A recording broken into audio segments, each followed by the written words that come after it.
Hello students, welcome back. Myself Pushpendra Singh, and we are going to start with our NCERT classes.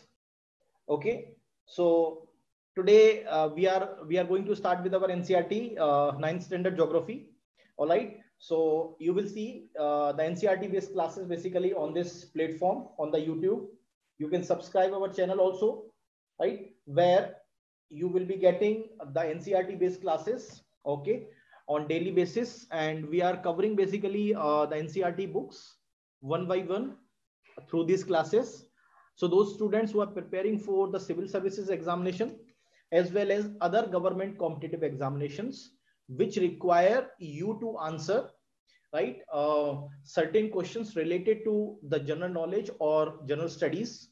Okay, you can subscribe our channel so you can revise your NCERTs, right? Those students who have already covered the NCERTs, they can revise those NCERTs with the help of these lectures, or those who have not studied, they can study with the help of these classes. All right, so these are basically meant for those students who are preparing for the government competitive examinations as well as other other examinations like the civil services examination which is conducted by the UPSC.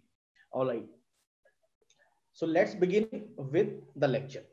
Okay, so first we are going to start the India size and the location. Okay, as you people knows that the India is located entirely in the northern hemisphere.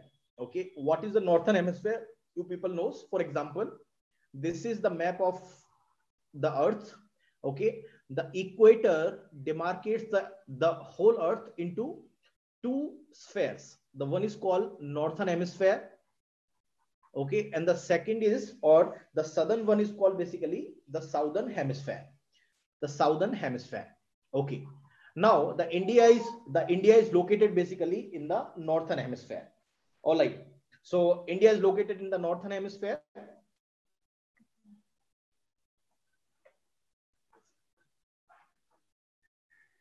All right, so here you can say that India is located basically in the northern hemisphere in that perspective.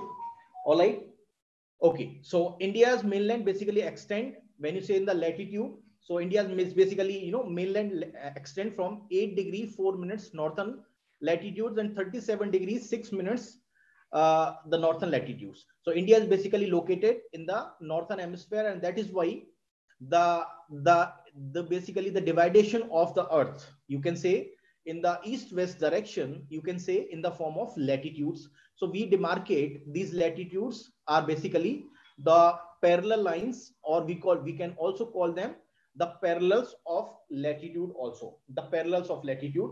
So they are called parallels of the latitude. Okay, which are basically, coordinates in the form of 8 degree 4 minutes northern degree and northern latitude, and 37 degree 6 minutes northern latitudes. And in terms of longitudes are basically vertical lines, but again they are not parallel. They basically emerge, right, from the northern hemisphere, and they basically, end at southern hemisphere. So they are like that, imaginary lines. So we have demarcated these lines basically, we have made these lines basically to pinpoint the exact location of the place for our simplicity. Okay, so Tropic of Cancer basically divides the India into almost two equal parts. I will show you the map, but first understand the latitudes and the longitudes, which are basically, correspond to the India's location. So the latitudes is 8 degree 4 minute, right, northern latitude, and 37 degrees 6 minute northern latitude. Okay, the next is basically 68 degrees 7 minutes eastern longitude and 97 degree 25 minutes eastern longitude. So that means the India is located on in the eastern longitude, and India is also located on the northern latitudes. So here we can say that India is entirely located in the northern hemisphere. All right, the Tropic of Cancer basically divides the India into almost two equal parts. That means if you see the India's map, I will show you the India's map. Okay, the India is basically demarcated by the Tropic of Cancer, right? Basically into almost two equal parts. All right, so these are basically dividation of India, okay, based on the Tropic of Cancer. All right, next is the northernmost part of India, which is under Indian administration, right, is near the Indra column in the Siachen Glacier. Okay, so it is basically the northernmost point of India where the Indian administration is lies. The southernmost point in India is basically the Indra point, which is located in the Nicobar Islands. So you have the islands Andaman and the Nicobar. So Nicobar group of islands basically lies to the southern points, and the northernmost point basically lies, you know, the northernmost point basically lies to the Siachen Glacier, which is also the disputed glacier. Okay, so you can see here, this is the world map. So you can see here, this is the India, the yellow one. It is the Asia continent. It is Australia. It is Africa. Okay, it is South America, and it is North America. Okay, so these are basically, you know, the continents. You can say North America basically consists of Canada, then USA, then Mexico, like that. Right, in the Southern America you have the another countries, and these are basically the oceans: Pacific Ocean, Atlantic Ocean, Indian Ocean, right? And these are basically the map where the location of India is basically clearly shown. And as I told you that this is basically the tropic, this is basically equator. So 0° latitude is basically equator. Okay, and Tropic of Cancer, basically the Tropic of Cancer, it is basically 23.5° north. So this is north, means it is located in the northern hemisphere. So these are basically the parallels of latitude 23.5° north. So here the parallels of latitude around 23.5 would be this way, and it is demarcated India into the almost two equal parts. So this I'm talking about this Tropic of Cancer. So this Tropic of Cancer basically demarcates the India into two equal parts. Okay, and these are basically the latitudes of parallels of the latitude: 15°, 30°, 45°, 60°, 75°. Right, these are the parallels of latitude. Now these are longitudinal lines. These are longitudes, right, which are, again, you can say they are not parallel. They are not parallel, but they originate in the northern hemisphere, or in the North Pole, and they basically end at southern pole. Okay, so North Pole to South Pole, they continuously runs. Okay, so they again demarcate the India, they demarcate the world or the earth into the eastern hemisphere and western hemisphere. So it is basically called as prime meridian. It is called as prime meridian. Eastern side of this prime meridian we call eastern hemisphere. The western side of this prime meridian we call the western hemisphere. All right, this is equator. This is equator. The northernmost part of the equator, or the north side of the equator, we call the northern hemisphere. Okay, and the south of the equator we call as south hemisphere. Okay, so again, the latitudes or the parallels of latitudes divides, or the equator, 0° equator basically divides the earth into the north hemisphere and south hemisphere. The prime meridian divides the earth into eastern hemisphere and western hemisphere. Okay, so here you can see basically the India's latitude and the longitude. So I was telling about the 8°4' south latitude, right, and 8:37°6' northern latitude. Okay, again, the India's longitude basically runs 68°7' to 97°25'. Okay, so these are basically the east-west, you know, the stretch, and this is basically the north-south stretch. So you can see the north-south stretch is much more, around 3,214 kilometers, and east-west stretch is around 2,933 kilometers long. Okay, and this is basically the Tropic of Cancer I was talking about. This Tropic of Cancer, this is 23.5, which divides the country into two equal parts. Okay, which divides the country into two equal parts. Okay, next, let's understand the size of the earth. So size of the earth basically, you know, is around 3.28 million square kilometers, right? And the size of the India is basically 3.28 million square kilometers. Okay, which is basically around 2.4% of the total geographical area of the world. Okay, so 2.4% of the total geographical area of the world consisting of India. So India's geographical area is around 2.4% only. Okay, and India is basically world's 7th largest country. Okay, which is having the land boundary of around 15,200 kilometers, right? And which is also having the total coastline of around 7,516 kilometers. Okay, so the land boundary is around 15,200 kilometers, and the coastal areas, the coastal boundary where the oceans are flanked by the Indian landmass, right? It is around 7,516, including the islands, coastal lines. All right. The India's east-west extent appear to be smaller than the north-south extent. You can see here in this also, the east-west extent is only 2,933 kilometers, but the north-south extent is 3,214 kilometers. All right, let's understand the India and the world. The India and the world. So as I told you, the Indian landmass is centrally located between the West and the East Asia. So in the geology, in the basically map, the physical map of the world, you can see the India's landmass is basically centrally located between East Asia and the West Asia. The India has protruding Deccan Peninsula. Okay, so protruding Deccan Peninsula means, you can see basically here, this is basically a peninsula which is protruding, which is basically elongating into the Indian Ocean region, right? So because of that, the India is able to establish the closer contact with the West Asia, with the Africa, with the Europe, with the Southeast Asia, and with the East Asia. Okay, so because of this protruding peninsula, the India is connecting with those, different regions. Okay, now the India's basically contact with the world via land routes are much more than its maritime contacts. Okay, so the maritime contacts are also there. For example, if you see, this is basically the Bay of Bengal, Arabian Sea, Indian Ocean.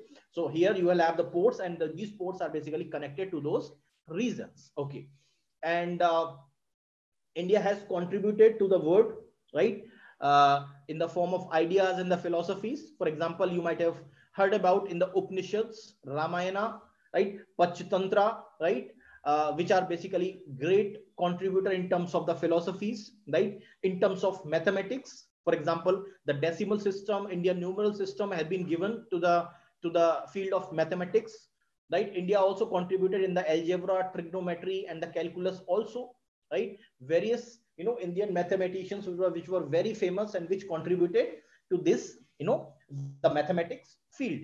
Okay, and it is not something that India contributed. The India is also affected or influenced because of some sort of other architectural, effects. For example, the India's architecture was influenced by the Greek sculpture and the architectural styles from the West Asia also. For example, the Persian, right, Charbagh style, right, the Greek architecture, Greek sculpture is also found in India. Okay, in terms of India's neighbor, so first of all, India has the important positions in the South Asia.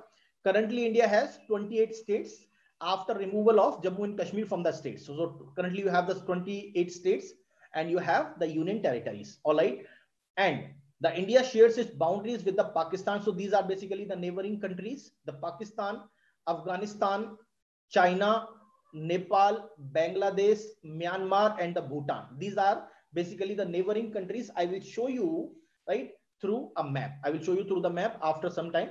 Okay, so these are basically the, India basically connected with the boundaries with those neighboring countries. The southern neighbors across the sea consisting of the 2 island countries, mainly the Maldives and the Sri Lanka. Okay, this thing also I will show you through the map. Okay, and India basically stand apart from the rest of Asia is called the Indian subcontinent. Sometime the Indian landmass as well as its adjacent countries are combinedly known as the Indian subcontinent because it's basically, stand apart from the rest of Asia with the help of Himalayas. So here, this is the map. You can see basically the India, the neighboring country Nepal, then Bhutan, then China, Pakistan, Afghanistan. Okay, here you have Sri Lanka, then you have Maldives. Okay, and in other Eastern Asia also you can go. Indonesia, Malaysia, Vietnam, Cambodia, Thailand, Laos, Burma, right? That is also called Myanmar. Then you have the Bangladesh, right? So these are some of the neighboring countries where the India is located. Okay, let's understand about the physical features of India. Okay, so the physical features of India, first of all, you must understand the location about the physical location or the physiography of India. Okay, so the India's physical conditions or physical features are just like a normal physical features. For example, you have the mountains like Himalayas, you have the plains like Gangetic Plain, Brahmaputra Plain, right? You have the deserts, for example, you have the Thar deserts. Then you have plateau, for example, you have the Deccan Plateau, and you have the islands like you have the Andaman and Nicobar Islands, right? And Lakshadweep Islands. Okay. And the India's soil basically varies from the place to place. It depends on various factors, right? For example, the parent rock, the type of climate, the type of vegetation, isn't it? So it depends on the various factors. It depends on the various factors, right? So the soil color is basically vary from the place to place, right? So it is basically due to the formation of different type of rocks, the parent rocks, as well as the impact also caused because of the climate and other, the vegetation conditions also. Okay. And the India's varied physical features, right, can be explained on the basis of theory of plate tectonics. The theory of plate tectonics, I have given you a brief clue in the introduction part also. The theory of plate tectonics says that the earth is basically, the topmost crust is basically in the form of plates, So plates are nothing but the uppermost portion of the crust. Okay. These plates are basically continuously in the motion. So they are relatively moving, right? It is the features that we have found, for example, the mountains, plateaus, right? They are because of the interaction among the plates. For example, our Himalayas are formed due to the interaction of the Indian landmass as well as, the Eurasian landmass, right? So the Indian landmass basically moved towards, or you can say the Indian plate or Indo-Austral plate basically moved towards the Eurasian plate, and it basically collided with them, and which basically led to, the formation of Himalaya. It basically led to the formation of Himalaya. Like that, there are other geomorphic features also formed due to the plate tectonics. So this very physical features is explained on the basis of plate tectonics. I will be covering this plate tectonics theory in your 11th standard NCERT book. Okay. So according to the theory of plate tectonics, there are 7 major and the minor plates, right? The 7 major plates, for example, the Indian plate, okay, Australian plate, North American plate, South American plate, right? Eurasian plate, right? So these are basically some of the 7 major plates, and there are lot of minor plates, right, which basically form the earth crust. They are keep moving, and right, and they have a lot of interaction among them. For example, these plates sometimes move towards each other, right? These plates can move away from each other, right? Or also these plates can slide past to each other. One plate move like that, another plate move in such a way. Okay, so they form different type of boundary, right? For example, if the plates moving towards each other, they form convergent plate boundary. They are converging. If the plates are moving away from each other, they form divergent plate boundary. Divergent. Okay. And if they are moving towards each other, they form convergent plate boundary. Right. If they just slide past away to each other, they form transform boundary. Transform boundary. Okay. Now, no need to worry about right now about these boundaries. As you graduate in the higher classes, right, in the 11th standard, you will be able to learn these different type of boundaries which are formed out of the interaction of these plates. Okay, so these interaction basically causing the stress and thus leading to the folding, faulting, and the volcanic activities. Okay, which has led to the folding, faulting, and the volcanic activities. For example, right now I'm not going that much deeper, but you must understand the volcanic activities are occurring because of one plate is moving towards, beneath the another plate. So that is how the convergent plate boundary basically interact. This plate is moving below the upper plate. Now, after reaching to the significant distance, say 700 kilometers deeper inside the earth, it started melting, and this molten magma started rising up through the weaker zones of the earth in the form of the volcano. Okay, the folding activities is just in the form of Himalaya. For example, the Indian plate and basically Eurasian plate move towards each other, and they basically, you know, compress the material, okay, and which is led to the formation of Himalaya. The faulting occurs due to either compressional force or tangential force, right, or the tensional forces, okay. Anything can lead to the faulting related activity, okay. Let's understand about the physical features of India that can be grouped under, you know, the physiographic divisions. So India's major physiographic divisions are basically the Himalayan mountains, which are also called the northern mountains, okay. Then northern plains, which are also known as Indo-Gangetic plains, okay. Then peninsular plateau, okay. Then Great Indian Desert, then coastal plains, then islands, okay. So these are 6 major physiographic divisions of, right, 6 major physiographic divisions of the Indian landmass, okay. One by one we will be learning these physiographic divisions in our country, okay. So let's understand this figure. So first of all, I was telling about the great Himalayan ranges. So first of all, you must understand that India has the Himalayas, and Himalaya again has 3 ranges, okay. The one is called Great Himalayan ranges, right. Then you have the middle Himalaya. This is middle Himalaya, and it is the southernmost. It is called Shivalik range, or it is called lesser Himalaya. Lesser Himalaya. So you will have the northernmost Himalayan range, that is called Greater Himalaya. Then middle Himalaya. Then lesser Himalaya, or the Shivalik, is the southernmost range. Okay. Then another is basically is northern plains. So you have, for example, these are basically the Gangetic plains. These are all Gangetic plains. So these are called northern plains. Okay. Okay. So these are called northern plains. You can also, you know, look at into the peninsular plateau. So here you will have the peninsular plateau. So this is basically a plateau region where you will have the Deccan plateau, right? You will have also the Malwa plateau, Chota Nagpur plateau. So this is basically a part of your peninsular region. Okay. Next, you have basically Great Indian Desert. So here you will find the Great Indian Desert. It is basically in the northwestern part of Rajasthan. Okay. Then you have the coastal plains. So you see here in this figure, so in this figure, you can easily find out this is basically the eastern coast. Okay. In the eastern coastal region, you will have the eastern coastal plains all along the eastern coast. In the similar way, you will have the western coast. All along the western coast, you will have the western coastal plains, All right. Then you will have the islands. Islands, as I told you, that you will have the Lakshadweep group of islands, which are lying right to the in the basically in the Arabian Sea. And then you have basically the Andaman and Nicobar group of islands. These Andaman and Nicobar group of islands are lying basically in the Bay of Bengal region. So these are the physiographic division of the Indian landmass. All right. Next, understand the Himalayan mountains. So as I told you, the Himalayan mountain is basically very young fold mountain.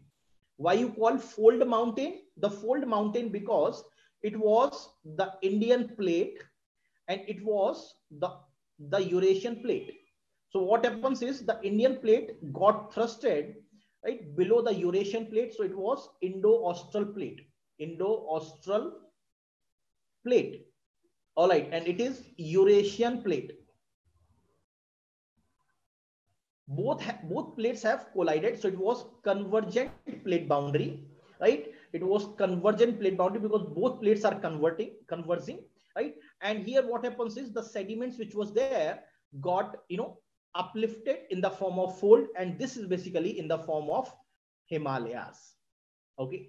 There Himalayas are formed. So this is just a mechanism. As you graduate in the higher classes, you will get to know that there was also the Tethys Sea, which was lying on the Indian landmass, and that was basically absorbed during that process. And that material which was collected over there, that was basically, folded in the form of Himalaya also. Okay. But you need not to worry. In just 9th class, you will learn more about in the 11th standard. Okay. So the Himalayas are the young fold mountain. Why we call the young fold mountains? Because the age of the Himalaya is around 60 million years before only. When you say the geological time scale, the 60 million years is comparatively younger. So that is the reason we call the Himalayas are the Jungfrau Mountain, which are also the loftiest mountain that you have seen, that you have the Mount Everest, which is the highest peak of the Himalaya, right? It is also the most rugged mountain barriers of the world, right? Most rugged mountain. And if you see the Himalaya runs from east to west for around 2,400 kilometers, right?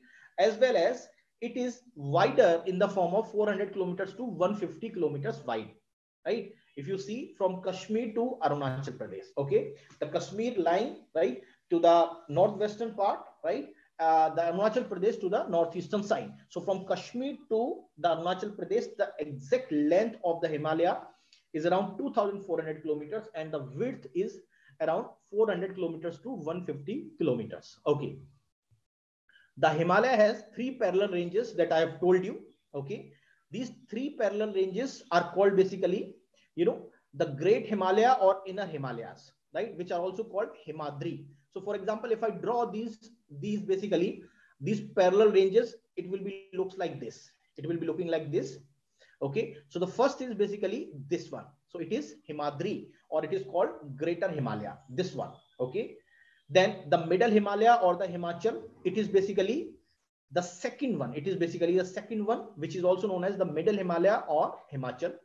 Then you will have the Outer Himalaya or the Shivalik. This Outer Himalaya and the Shivalik is the third ranges.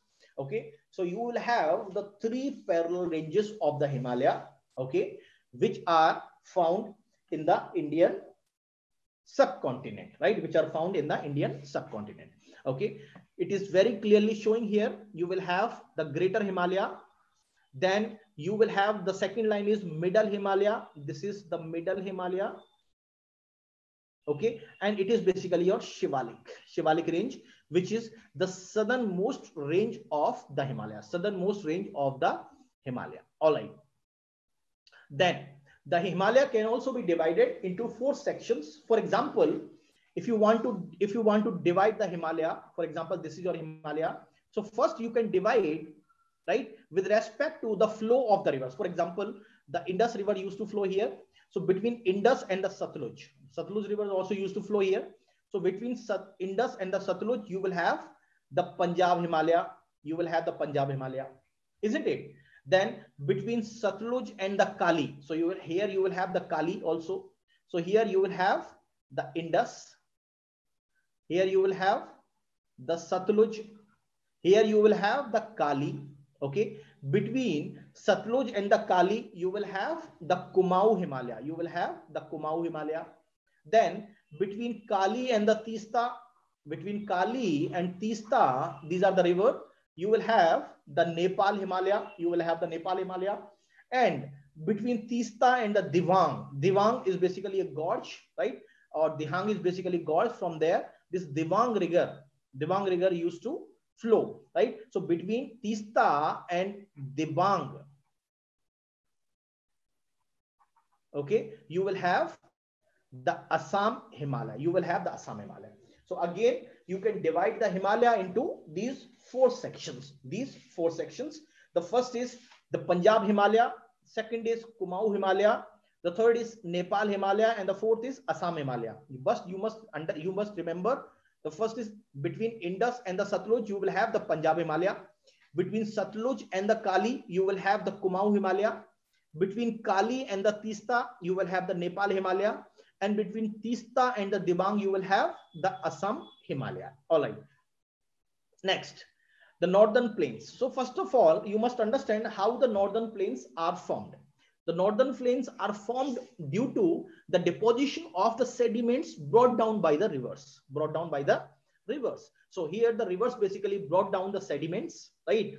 Now, these sediments got deposited every year in the form of alluvium, right? For example, you will have the Gangetic plains, you will have the Brahmaputra plain, you will have the Indus plains. Now, these plains are formed because of the river and their tributaries, right? So for example, Ganga and their tributaries, the Gangetic plains are formed. For the Brahmaputra and the tributaries, Brahmaputra plains are formed. Like that, Indus and its tributaries form the Indus plains. Okay. Now, if you consider the northern plains, which are found in India, right, which spread around 7 lakh square kilometers, right? they are 240 kilometers long, right? And 240 to 320 kilometers broad. So they are generally 7 lakh kilometers, the area they cover, right? And they are around 240 kilometers long. Okay. The river that flow to the plains from the mountains are involved in the depositional work. So that was I was telling about that these rivers which flows from the Himalayas brought down the significant amount of alluvium sediments, and they are basically rich. They deposited in the floodplains, and over the period of the time, right, the planar area have been formed. Okay. The difference in the relief causes the northern plains to have 4 regions, right? So there is also the variations in the relief features, right, which ultimately divide the northern plains into the 4 regions. For example, the first is called Babar. Babar is adjacent to the foothills of, Shivalik, which are narrow as 8 to 16 kilometer, which is found the belt of pebbles and the boulders, right? So here what happens is, just like the foothills of the Shivalik, for example, these are the Shivalik, okay, the southernmost range of the Himalaya, the southernmost range of the Himalaya. Now what happens, these are called foothills. Foothills मतलब उसका जो base है, hills का जो base है. Now the rivers used to flow from the foothills to the planar area. This is plain area. All right, this is plain area. Now there is also a belt here that is around 8 to 16 kilometers, and it is consisting of the pebbles and the boulders. It is consisting of the pebbles and the boulders. It is called basically Bhabhar. Now what happens is, the rivers basically disappear.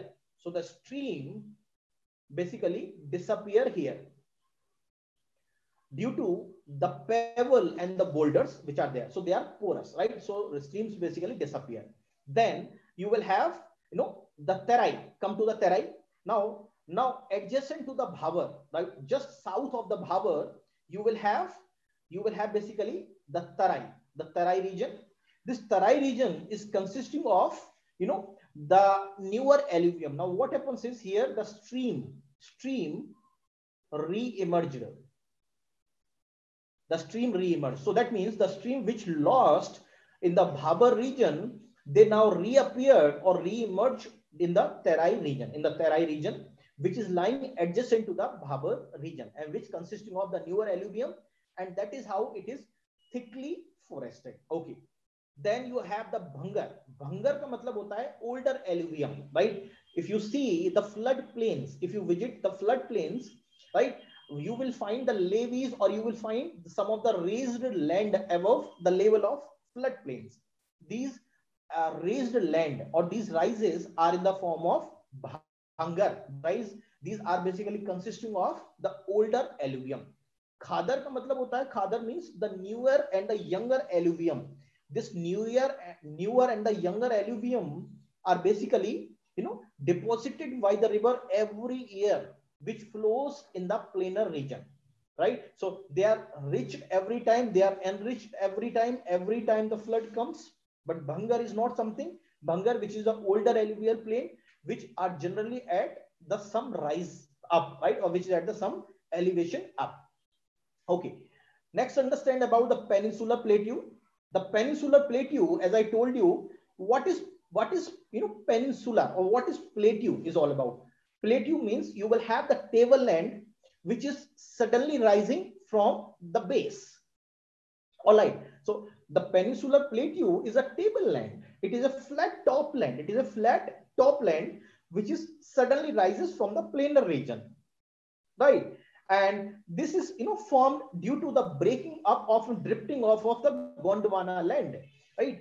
There was Angara land and the Gondwana land. The India was part of the Gondwana land, right? So when the breaking up and the drifting of the Gondwana land occurred, the peninsular plateau was formed. So that is why it is also known as the most ancient part of the land, and also is the most stabilized section of the earth, right? This plateau consisting of the 2 broad divisions.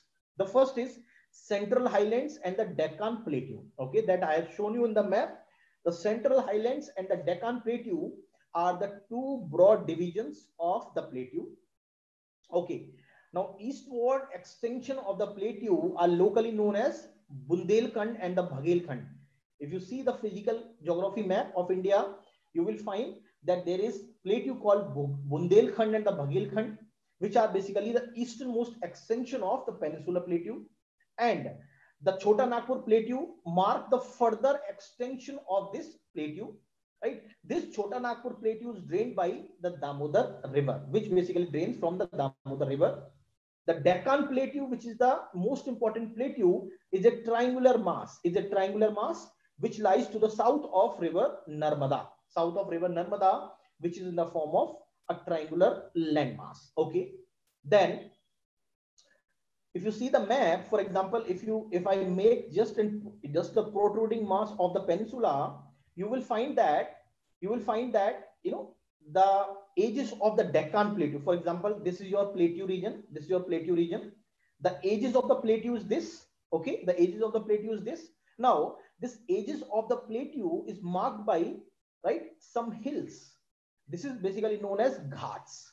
These are known as ghats. So on the eastern side also you will have the ghats, right, which are basically, certain elevation up. So we call them eastern ghats. To the western margin of this peninsular plateau also you will have, certain marked up, which are called the western ghats. Okay. Now, if you compare the western ghats and the eastern ghats, the western ghats are comparatively higher than the eastern ghats. There are another important features also with those ghats. Majority of the peninsular rivers basically flows towards the eastern ghats.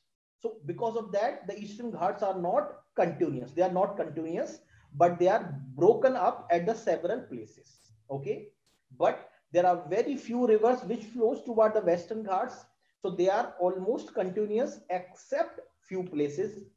The western ghats are comparatively higher in the elevation than the eastern ghats. Okay. And the most important is that on the western ghats, when the river flows, the river basically form estuaries. But on the eastern ghats, the river form delta. Okay. The Malwa plateau is spreading across the Rajasthan, Madhya Pradesh, and the Gujarat. Right. The Malwa plateau, if you see the map, the Malwa plateau is there, which is spreading across the three states, the Rajasthan, Madhya Pradesh, and Gujarat, and which is sloping towards the northern direction. Okay. The most important characteristic feature of the Deccan Plateau is that it has the black cotton soil, or it has the black soil, which is found in the Deccan Trap region. So what is the black soil? Right? The black soil is they are having special property, like during summertime, right? They basically opened up for the aeration, and if you provide irrigational water, they basically become sticky. Those black soil becomes sticky and difficult to plow the land. Right. So the right amount of the water is most important, and they are rich also. Right. Okay. Let's understand about Indian desert. So Indian desert, as you people know, the India has the desert which is lying in the Rajasthan region. So you will have the Thar desert, right, which is basically lying in the northwestern part of Rajasthan. This desert is basically an undulating sandy plain. These undulating sandy plains are basically found in the Rajasthan region, which will have the sand dunes, right, which are found in the western margin of Aravalli Hills. The Aravalli Hill is found in the Rajasthan region, which demarcate the Rajasthan into the eastern Rajasthan and the western Rajasthan. Okay. If you go towards western margin of the Aravalli Hills, or to the western side of the Aravalli, you will find the Thar desert or Indian desert. Okay. Now, the dunes, which are crescent shaped, are also known as barchans. These barchans cover the large part of Indian desert. Okay, so you will find the barchans which are found in Indian desert region. The Luni is the river which is the only river which flows through this region. But again, this river is basically disappeared due to the lack of water. Okay. Next, the coastal plains. So as I told you that if you just draw a peninsular, region, again, this peninsular, plateau, the edges of peninsular plateau is flanked by the ghats. So they are basically ghats, the eastern ghats and the western ghats. Okay, these are eastern ghats. They are western ghats. Okay, and there is also this narrow strip. This is known as Eastern Coastal plain. And there is also the narrow strip here. It is also known as western coastal plains. Western coastal plains. So it is a narrow coastal strips flank the peninsular region, right, or peninsular plateau. On the western side, the coastal strips are divided into the Konkan. Again, on the western side, you can say between Mumbai and Goa. Between Mumbai and Goa, you will have the Konkan coast. You will have the Konkan coastal plain. Okay. And then you will have the Kannada plain and the Malabar coast from the northern to the southern part. Okay. Then you will have the Kannada plain and then you will have the Malabar plain. So you will have the Konkan, Kannad and Malabar. So the western coastal plain is again divided into 3 sections. The Konkan plain lies between Mumbai and Goa. The Kannada plains lies in the Karnataka region and the Malabar plains lies in the Kerala region, right? Then in the eastern side, you will have the northern Sarkar, which basically found in the Orissa region. Okay. Then Coromandel coast, right, which is found in the Tamil Nadu region, Tamil Nadu and adjacent Andhra Pradesh. All right. So you will have again demarcation of the western coastal plain and eastern coastal plain. The western coastal plain is divided into Konkan, Kannad and the Malabar. Okay. And the eastern coastal plain, the northern Sarkar, which are found in the Orissa and adjacent region. The Coromandel coast found in the Tamil Nadu and adjacent Andhra Pradesh region. Okay. Then islands, as I told you, that India has the 2 islands or 2 group of islands. The one is called basically the Lakshadweep group of islands, which are found in the Arabian Sea, that I have shown you in the basically in the diagram, which is closer to the Kerala. Okay. Then the second group of islands is basically the Andaman group, Andaman and Nicobar group of islands. Right. These are the 2 island groups. The Andaman group of islands consisting of 204 smaller islands. Okay. And India's active volcano, that is Barren Island, is situated over the Andaman group of islands, right? So Andaman group of islands are found basically in the Bay of Bengal region. Lakshadweep group of islands basically are found in the Arabian Sea region. And these are the island territories of belongs to the India, which are found in the basically in the Arabian Sea and Bay of Bengal respectively. All right. So thank you very much for attending this class. We'll meet again tomorrow for our next NCERT. Thank you very much.